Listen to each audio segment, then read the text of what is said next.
it's Jade from Sweet Softies. I'm really excited to share with you this video today because many of you have been asking me how I keep my things organized and neat, and I'm here to show you what I use.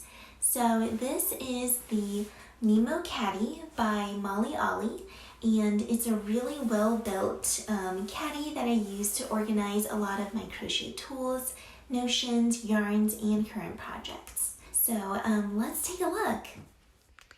The Mimmo Caddy is made really beautifully.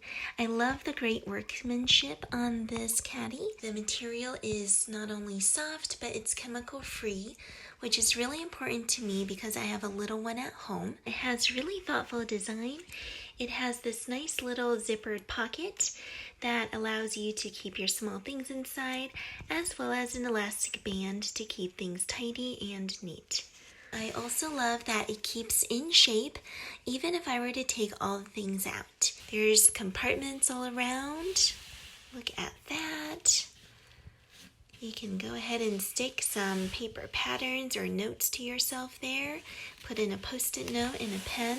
This caddy is just so great to take on the go, or even for me, just going from room to room every day, depending on where my little one wants to play. I'm able to just bring this organizer along and keep up with her. Thank you so much for watching, my friends. If you'd like to organize your crochet items and tools the same way I do, feel free to check out this product in the description box below. I'll go ahead and link it there. And I hope you have a wonderful time crafting and crocheting. Thank you, and until next time, bye now.